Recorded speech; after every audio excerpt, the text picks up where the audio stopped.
اللہ اکبر اللہ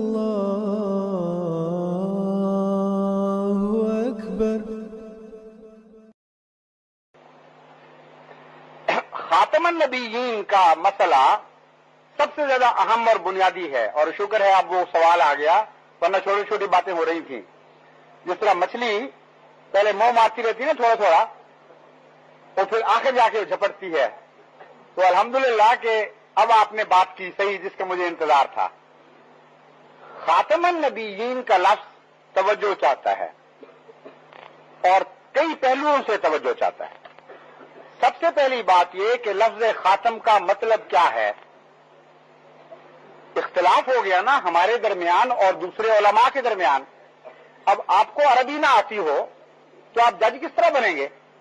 وہ ایک بات کہہ رہے ہوں، ہم دوسری بات کہہ رہے ہوں، آپ کہیں ہم اپنے علماء کی مانیں گے، ہمارے احمدی کہیں ہم اپنے کی مانیں گے، تو یہ تو جہلوں والی لڑائی ہو گئی۔ فیصلہ تو نہیں نہ ہو سکتا اس طرح۔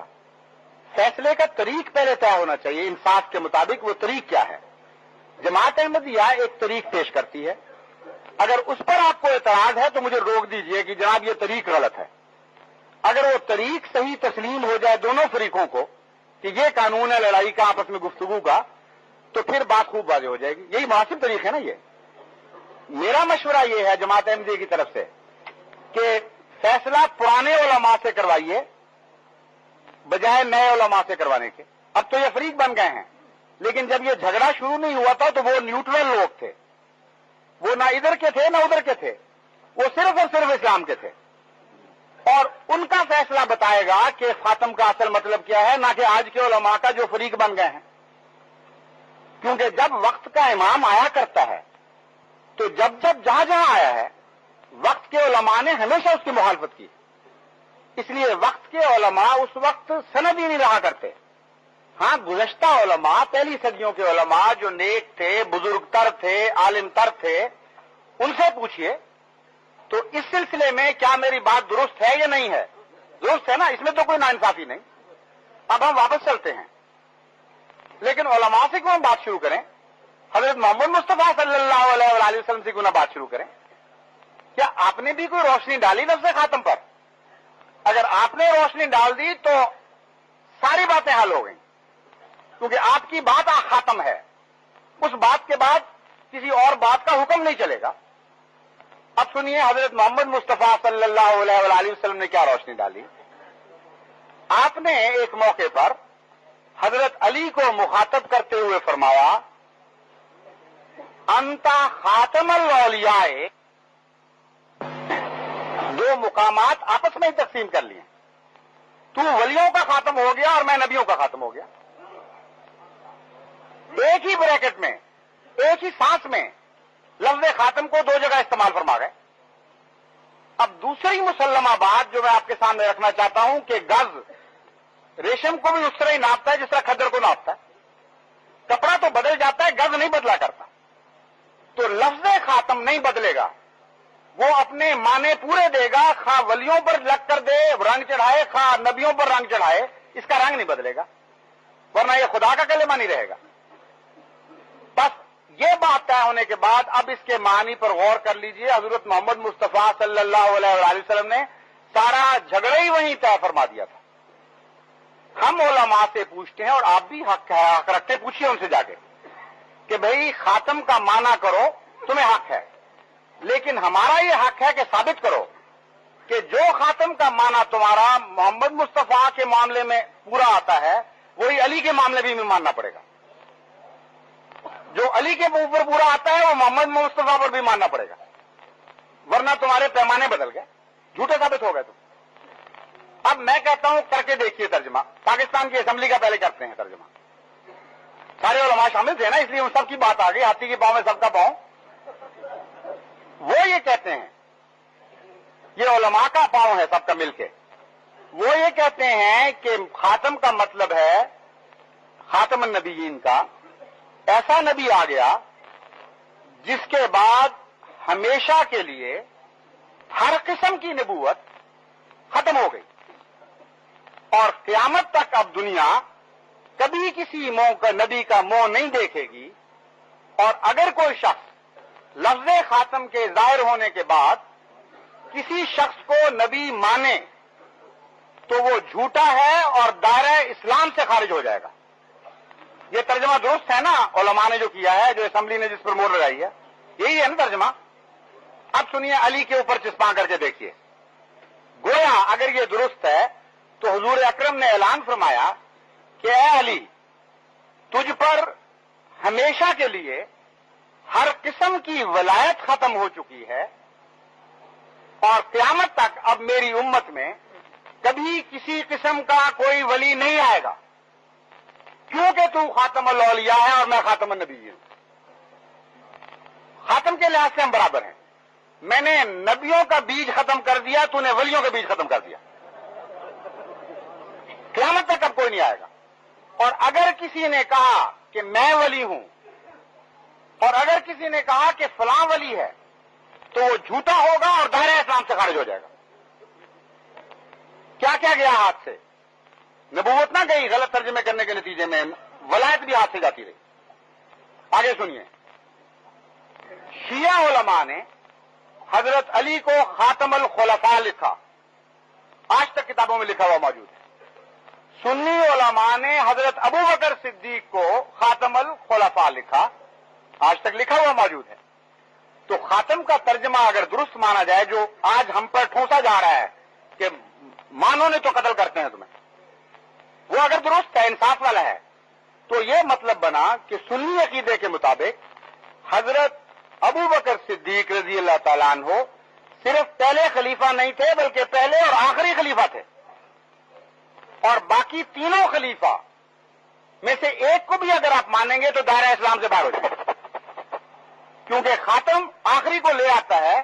اس کے بعد اگر کسی کو مانا جائے تو اسلام سے انسان کو دھکا ملتا ہے, وہ باہر ہی جا پڑتا ہے.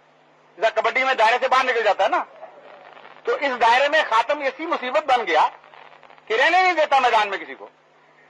خلافت بھی گئی ہاتھ.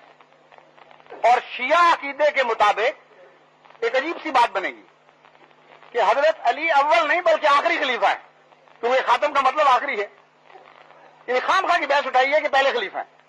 خاتم کہہ کر گویا مان لیا کہ آخری خلیفہ تھے, اور حضرت امام حسن اور امام حسین اور باقی سارے امام بھی ہاتھ سے گئے. انصاف سے بات کرنی چاہیے, تقویٰ سے بات کرنی چاہیے. قرآن کریم کی پہلی آیت آپ کو تعلیم دے رہی ہے. ہدایت تو ہے یہ کتاب, مگر متقیوں کے لیے ہے, تیرے دماغوں کے لیے نہیں ہے. انصاف سے داخل ہو گئے اس رستے میں سر جھکاتے ہوئے خدا کے قانون کے نیچے, تو ساری ہدایتیں تمہیں یہاں سے مل جائیں گی اور کوئی شک نہیں ہوگا.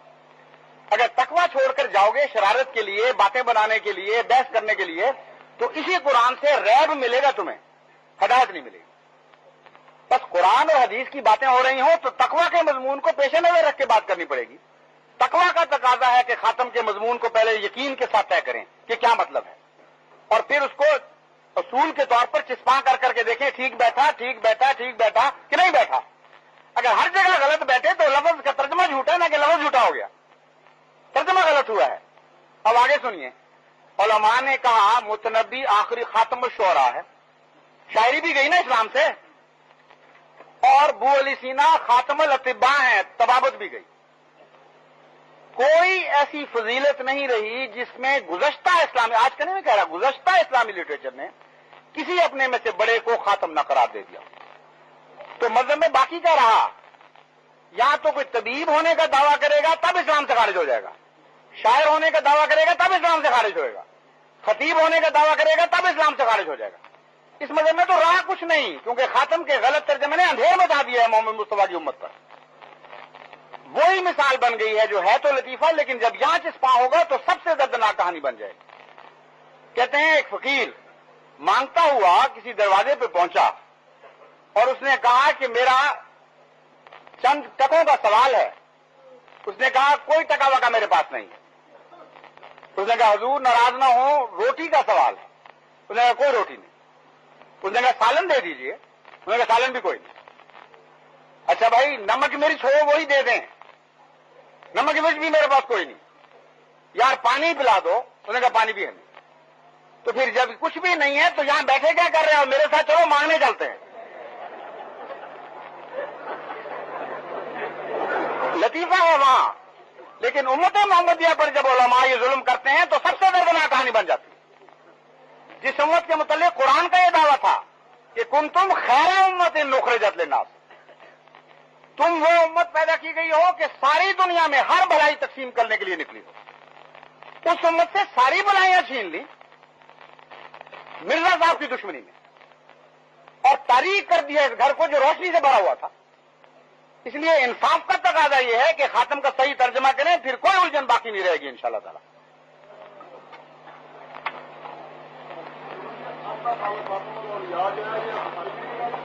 نہیں،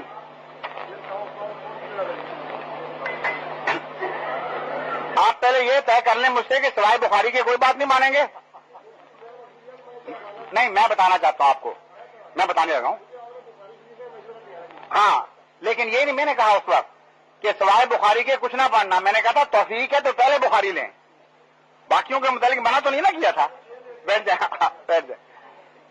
گزارش میری یہ ہے کہ یہ وہ حدیث ہے جو شیعہ تفسیروں میں ملتی ہے، تفسیر صافی کا حوالہ میں دے رہا ہوں آیت خاتم النبیین کے نیچے۔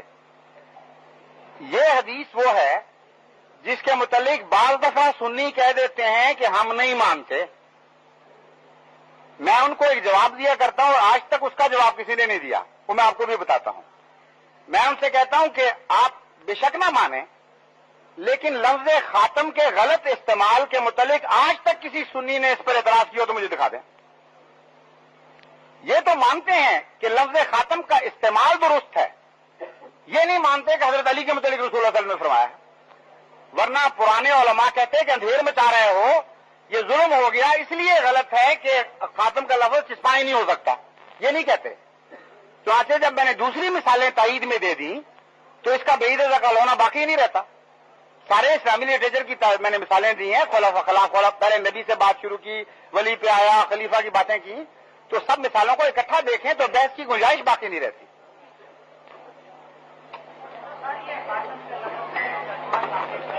بہت اچھا، بہت اچھا، جزاک اللہ۔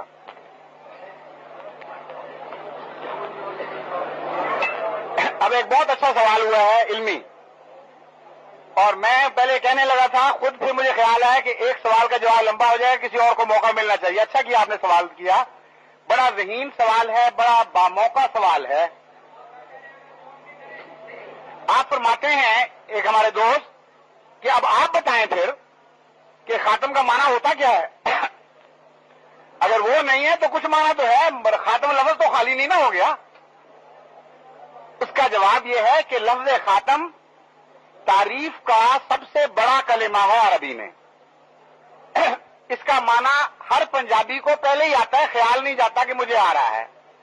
جب آپ پنجابی میں کسی اچھے کلام کرنے کے والے کے متعلق کہتے ہیں کہ وہ دیتے گل مک گئی، تو لفظ خاتم استعمال کر رہے ہوتے ہیں۔ جب کسی شاعر کے متعلق کہا جاتا ہے کہ اس پہ شاعری ختم ہو گئی، تو لفظ خاتم کا ترجمہ کر رہے ہوتے ہیں۔ ہر زبان میں یہ محاورہ جاری ہے، اور مراد یہ ہے کہ اپنے کمال کے اعتبار سے وہ آخری مقام پر فائز ہے۔ آخری کا معنی تو ہے لیکن مقام کے لحاظ سے، زمانے کے لحاظ سے نہیں۔ وہ چوٹی کا انسان ہے، اس سے بڑا اس فن میں پیدا ہی نہیں ہوا، نہ آئندہ ہو سکتا ہے۔ تو محمد مصطفیٰ کو جب خدا نے خاتم کہہ دیا، انسان تو غلطی کر سکتا، خدا تو نہیں کر سکتا۔ تو بلا شبہ خاتم کا صحیح استعمال صرف ایک دفعہ ہوا ہے ساری دنیا میں، جب محمد مصطفیٰ پر بولا گیا، اور خدا نے یہ اعلان کیا کہ محمد مصطفیٰ پر نبوت کے سارے کمالات ختم ہو گئے، نبوت عاجز آ گئی، اس کا سب کچھ ختم ہو گیا محمد مصطفیٰ کے اوپر، محمد مصطفیٰ عاجز نہیں آئے اس کے مقابلے میں۔ اور یہ مطلب ہوا کہ اب اس جیسا نہ آئندہ کبھی پیدا ہوگا، نہ پہلے کبھی پیدا ہوا تھا، کیونکہ خاتم کا مطلب ہے جو چوٹی کے مقام پر پہنچ جائے، اس فن میں اس جیسا پیدا ہی نہ ہو۔ ایک تو یہ معنی ہے فضیلت کے معنی، دوسرے معنی ہیں جس کو فطرت بڑی خوشی سے قبول کر رہی ہے، میں وہ معنی پیش کر رہا ہوں۔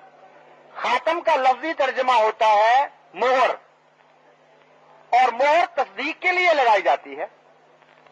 جو شخص اپنے فن میں کمال حاصل کر لے، اسی کی بات آخری ہوا کرتی ہے، وہی مہر بنا کرتا ہے۔ تو تبھی یہ کہتے ہیں کہ فلاں شاعر سند بن گیا، وہی شاعر سند بنتا ہے جو خاتم بھی ہو، وہی خلیفہ سند بنے گا جو خاتم بھی ہو، خلافت اس سے جانچی جائے گی۔ تو مراد یہ ہوئی ہے کہ اب نبوت محمد مصطفیٰ سے پہچانی جائے گی، نہ کہ کسی اور نبی سے۔ اپنے فن کا آخری آ گیا تو اس سے بات چلے گی۔ اب اس کے مقابل پر موسیٰ کی مثال نہیں دی جائے گی کہ موسیٰ نے ایسا کیا اس لیے محمد مصطفیٰ کا یہ فعل نعوذ باللہ غلط ہے۔ یہ کہا جائے گا اگر موسیٰ نے مخالفت کی تو موسیٰ غلط ہے، محمد مصطفیٰ غلط نہیں ہو سکتے۔ یہ ہے خاتم کا مطلب، اور یہ مطلب دوبارہ میں عرض کرتا ہوں یہ ہر جگہ صحیح بیٹھتا ہے، ولایت میں بھی صحیح بیٹھتا ہے، شاعری میں بھی صحیح بیٹھتا ہے، حکمت اور طباوت میں بھی صحیح بیٹھتا ہے۔ جادو وہ جو سر کے بولے ہر جگہ صحیح اتر کے دکھائے اپنے آپ کو۔ اب ایک تیسرا معنی ہے خاتم کا، اور وہ بھی بڑا پیارا معنی ہے۔ خاتم کہتے ہیں انگوٹھی کو، بچوں ذرا بیٹھ جاؤ، اور انگوٹھی انگلی کی زینت ہوا کرتی ہے۔ انگلی جس پر انگوٹھی پہنی جائے وہ اس کی زینت ہوتی ہے۔ اگر کوئی لڑکی شادی شدہ اپنی انگوٹھی اتار دے تو بچا بچا ہاتھ نظر آئے گا، بے رونق سی انگلی نظر آئے گی۔ انگلی کو انگوٹھی زینت بخشتی ہے۔ تو خاتم النبیین کا مطلب یہ بنے گا کہ وہ آ گیا جو زمرہ انبیاء کی زینت بن کے آیا ہے۔ یہ آیا ہے تو اس محفل پہ رونق آئی ہے، یہ نہیں تھا تو خالی خالی بچی بچی سی محفل تھی، کوئی نور نہیں تھا نبیوں کی محفل میں۔ محمد مصطفیٰ اتنے ہیں تو ساری رونق آئی ہے۔ یہ ہے وہ مطلب خاتم کا جس کو ہم تسلیم کرتے ہیں۔ ان معنوں کی روح سے آپ کی شریعت کامل اور آخری بنتی ہے، کیونکہ جو خاتم ہو، جو اپنے فن کا آخری ہو جائے، اس کی بات کو دوسرا بدل نہیں سکتا، اس کا حکم جاری ہو جاتا ہے۔ بس حضرت مرزا صاحب نے بھی یہی اعلان کیا کہ میں محمد مصطفیٰ کے کلام کا ایک شوشہ بھی نہیں بدل سکتا، جو کچھ میں نے پایا ان سے پایا، کیونکہ آپ کی بات ہی آخری ہے، کلام آخری ہو گیا۔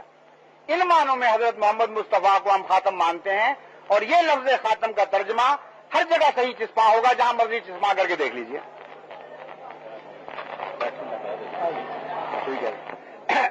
ایک اور مہر کا معنی پیش کیا گیا ہے، سنیے ذرا، ایک اور مہر کا معنی پیش کیا گیا ہے جو ان معنوں کے علاوہ ہے جو میں نے پیش کیے تھے۔ انہوں نے پوچھا ہے کہ وہ تم نے کیوں نہیں بتایا۔ بات یہ ہے کہ بات کی جاتی ہے مقام اور شان کو دیکھ کر، اچھی جگہ بری بات کو استعمال نہیں کیا جاتا، گستاخی ہو جاتی ہے۔ ختمہ کا ایک استعمال ہے برے معنوں میں، وہ حضرت محمد مصطفیٰ پہ کہاں چسپاں ہو سکتا تھا، وہ کسی اچھے پر بھی کبھی چسپاں نہیں ہوا، اور وہ ہے ختمہ فعل، کسی پر مہر کر دینا۔ یہ جو ختمہ مہر کر دینے والا ہوتا ہے یہ عموماً مسخ کرنے کے معنوں میں عربی میں استعمال ہوتا ہے۔ کسی کی فطرت مسخ کر دینا جس سے ہم کہتے ہیں نا، اس کی فطرت مسخ کر دی، اس کے اوپر مہر لگ گئی کہ گندا آدمی ہے۔ ادھر کیا بنائیں گے جس میں حضرت محمد مصطفیٰ صلی اللہ علیہ وآلہ وسلم واضح طور پر فرماتے ہیں کہ میرے بعد کوئی نبی نہیں، 30 دجال آئیں گے، جھوٹے آئیں گے، کذاب آئیں گے، ان میں سے ہر ایک یہ سمجھے گا کہ میں نبی ہوں، لیکن وہ جھوٹ بولیں گے کیونکہ میرے بعد کوئی نبی نہیں، لا نبی آبادی۔ کتنا زبردست سوال ہے، اس قسم کے سوال آنے چاہیے، مزہ بھی آئے نا انسان کو۔ آگے سے کوئی لڑنے والا ہو تو اس سے مقابلے غلط ہو جاتا ہے، یوں ہمارے موٹے سے کیا فائدہ۔ یہ سوال ہے بڑا مزیدار، اور سنیے جواب، مگر میں نہیں دے سکتا۔ محمد مصطفیٰ کا جواب محمد مصطفیٰ ہی دیں گے، میں کون ہوتا ہے اس معاملے میں دخل دینے والا۔ حضور اکرم کی زبان سے میں جواب دوں گا۔ حضور نے اگر صرف ایک بات کہہ کر منہ بند فرما لیا ہوتا تو پھر یہ بات آخری تھی۔ اگر اس موضوع پہ حضور نے کچھ اور بھی فرمایا ہے تو ہر عاشق کا کام ہے کہ وہ بھی سنے اور وہ بھی سنے، کیونکہ دونوں محمد مصطفیٰ کی باتیں۔ یہ ظلم ہوگا حضور اکرم سے، اور ناانصافی ہوگی کہ حضور کی ایک بات تو سنا دی جائے اور دوسری اسی مضمون کی پیچھے چھپا کر رکھ لی جائے۔ اب دوسری بات سنیے، حضرت محمد مصطفیٰ جنہوں نے فرمایا کہ میرے بعد کوئی نبی نہیں، انہوں نے یہ بھی فرمایا کہ میرے بعد مسیح نبی اللہ ضرور آئے گا، اور ایک جگہ خدا کی قسم کھا کے فرماتے ہیں، اس خدا کی قسم جس کے قبضہ قدرت میں میری محمد کی جان ہے کہ یہ ضرور ہو کے رہے گا، مسیح نازل ہوگا۔ اور مسلم میں اس کو 4 مرتبہ ایک حدیث میں نبی اللہ کہا۔ تو متقی اور مومن کا کام ہے کہ دونوں میں تو برآقا کی ایمان لائے، اس پر بھی لائے اس پر بھی لائے. اور اب یہ سوال اٹھے گا کہ دونوں باتیں مخالف تو نہیں ہیں ایک دوسرے کے. یہ کیسے ہو سکتا ہے کہ حضور اکرم خود اپنی بات کو کاٹ دیں؟ تو اب میرا فرض ہے جواب دینا کہ حضور اکرم اپنی بات کے مخالف بات نہیں کر سکتے. مومن کا کام ہے بڑی شرافت اور ادب سے سمجھنے کی کوشش کرے کہ ان دونوں میں کس طرح صلح کرائی جائے ان دونوں حدیثوں میں. تو میں عرض کرتا ہوں، بات واضح ہو جاتی ہے. حضرت نے جو فرمایا کہ میرے بعد نبی نہیں، تو لفظ بعد تو چھوٹا بھی ہو سکتا ہے لمبا بھی ہو سکتا ہے. بعد سے مراد کوئی 10 سال یا 20 سال تو نہیں ہے نا. بعد 100 سال کا بھی ہو سکتا ہے، 1000 سال کا بھی ہوتا ہے، قیامت تک بھی چل سکتا ہے. دیکھنا یہ ہے کہ حضور کے ذہن میں کتنا لمبا بات تھا. وہ بات حضور نے واضح فرما دیا کہ جب میں کہتا ہوں میرے بعد کوئی نبی نہیں، تو مسیح کو جھوٹا نہ سمجھ لینا کہیں، اس کو غیر نبی نہ کہہ بیٹھنا، کیونکہ وہ نبی ضرور ہوگا میرے بعد. یعنی میرے بعد مسیح تک کوئی نبی نہیں، یہ مراد ہے. چنانچہ اس مضمون کی تائید میں ایک اور حدیث ہے. حضور فرماتے ہیں لیسا نبی بینی و بینہ. اب بتائیے تینوں باتیں محمد مصطفیٰ کی باتیں، ایک بھی تشریح اپنی طرف سے نہیں میں نے کی. میں ہوتا کون ہوں حضور کی باتوں میں دخل دے کر بتانے والا؟ حضور کامل نبی ہیں، کوئی بات ان کہیں نہیں چھوڑتے، ہر پہلو کو بیان فرما دیتے ہیں. تب جب بات کا فرمایا تو بات کے زمانے کی تعین بھی فرما دی. کتنا لمبا بات ہے؟ فرمایا اتنا لمبا بات ہے کہ وہ بات مسیح کو جھوٹا نہیں کر سکے گا، وہ ضرور نبی ہوگا. اور مزید تشریح فرمائی جب میں کہتا ہوں میرے بعد جھوٹے آئیں گے تو مسیح مراد نہیں ہے، میرے اور مسیح کے درمیان کوئی نبی نہیں، وہ ضرور نبی ہے. ہم تو مسیح کو نبی مانتے ہیں اور تو نہیں کسی کو مانتے.